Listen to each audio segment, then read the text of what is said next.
Welcome to the ElkShape Gear channel. We are talking about sleep systems, shelters on a budget. Can you relate? Like, we're all on a budget, Tyler. So we decided to handpick a few items, break them down, our thoughts, and so that you can get to know them, so you can make informed decisions. First things first is, like, I run a Peak sleeping bag. To be honest with you guys, I think it's worth the money.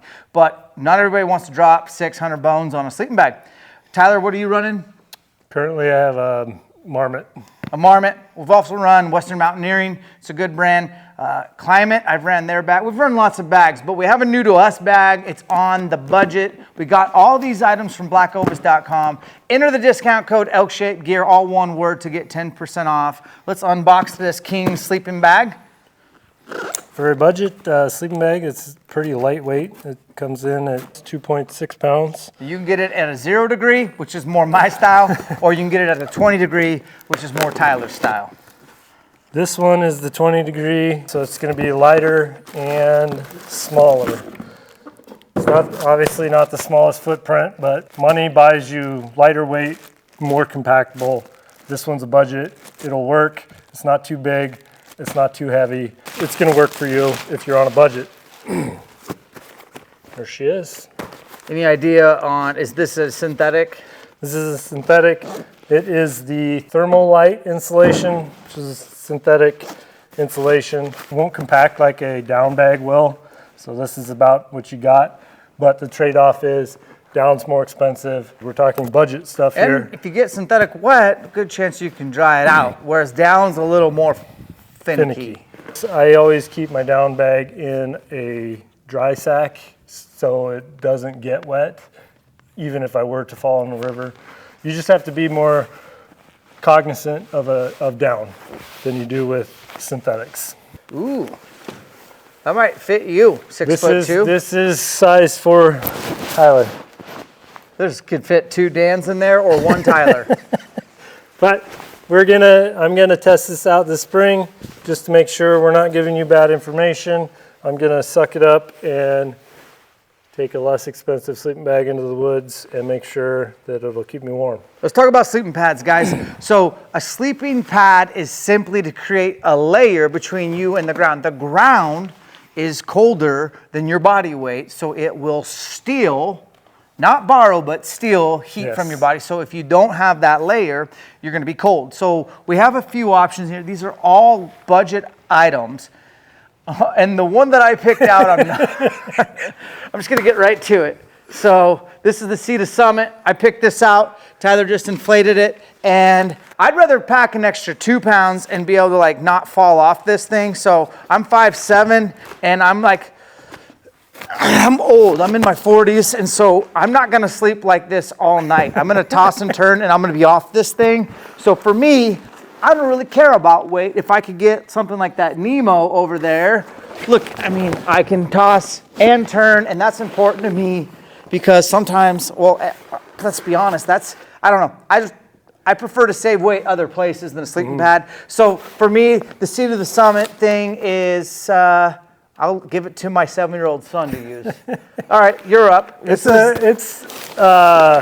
one is the lightest weight for the 3 here. And what's the R value on this one? Stand by. Stand by. 3.1. Yeah, so the R value is a 3.1 on this. You're not going to get a lot when you go lightweight, but that's still pretty good. I just am not stoked that it has no width, and I'm not a big dude, as you guys all know. So, but if you're looking to shave ounces, this might be it, because it is a pretty good price point. Again, this is the Sea to Summit. Ultralight. Insulated. So that does have some insulation in it, which is why it's a little bit heavier. It comes in just over a pound, 16.9 ounces. It's a great pad. Sea to Summit makes good stuff. It's just light, so they got to cut weight somewhere, and they cut it in size. Okay, well, let's go over the one you have used, this insulated static V from Klymit. I have the same one. That's what I primarily run. Yeah, this one is standard. It's a little bit smaller, obviously, than the Nemo. It barely fits me, but it's kind of a balance. I picked it because it has a little bit higher R value for the weight, and it wasn't too expensive. Plus, when you get to the really lightweight ones, they're more likely to get punctured from rocks and sticks and whatever else that might be on underneath you. Yeah. And when you run a floorless shelter, it's something you kind of need to be cognizant of because you'll wake up in the middle of the night and your pad is completely flat, and then you don't sleep the rest of the night because you have a hole in your pad somewhere. Other than that, it's a good option. But I'll be honest, right now, I'm eyeballing the one you're on. I mean, this looks cozy. This actually surprised me. We just pulled it out. We ordered this off Black Ovis, sight unseen, basically. I just looked at specs and price. It's a very affordable air pad. This one doesn't have as good of R value as that one or yours. I think it's down closer to the 1, but it'll still, for September and bear season, is going to be just fine. And I'm liking the size of this one. Dude. And the cushiness. For real. Like, you can see how much thicker this one is versus either of these.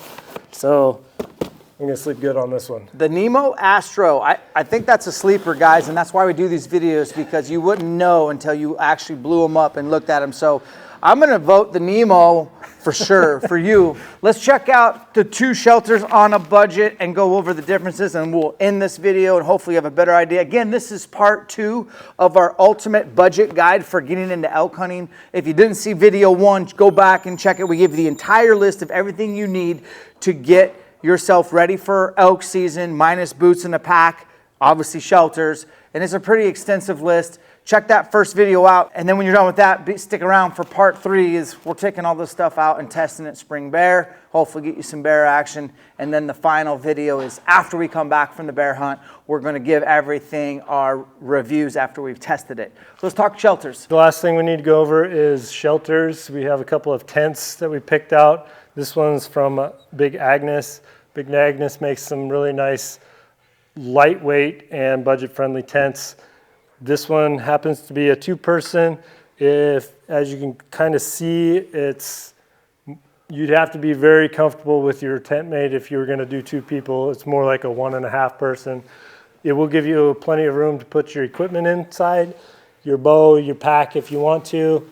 You can see with the pad in there, you do have some room on the side.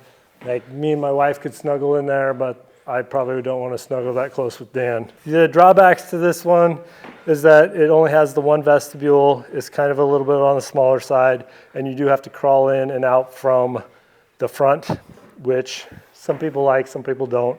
It's kind of up to you what fits your fancy. The benefit of this one is it's lightweight and it's affordable.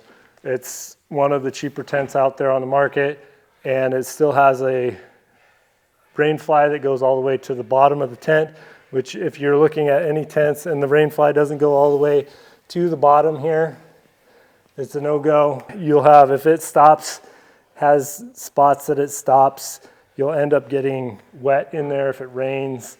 I like a fly that goes all the way to the base of the tent. I also, when I'm looking inside the tent, I want to see a bathtub base, and that just means that the bottom, there's not a seam down here on the bottom. That creates a weak point where water can get into your tent. The seam is up on the side, so it creates that bathtub effect, and you're less likely to get water inside your tent. The next one we have, all right, this one is from MSR. It's a little bit more expensive than the Big Agnes, but it does have some features that I personally prefer over the Big Agnes. One of them is the fact that it's got double vestibules, which means it has a place for you to stash your boots, gear on both sides. It is a 2-person.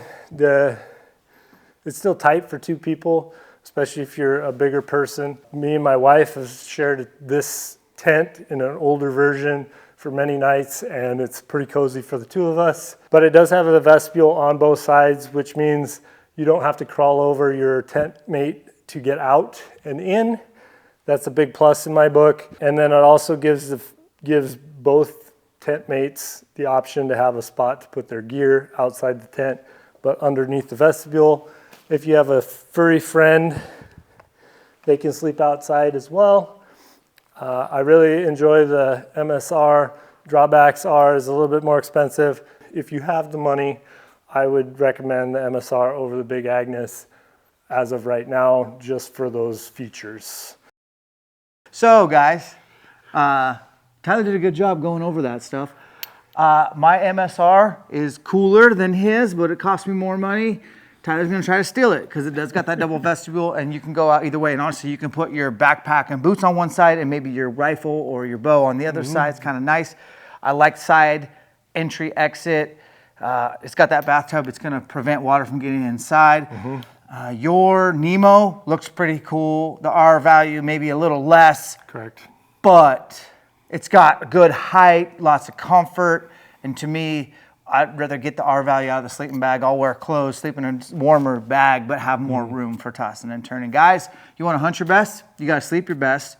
Here's your stuff on a budget. Let us know what you thought. Comment below what you think we should review next, and we'll catch you on the next one when we're out in the mountains spring bear hunting, testing this stuff.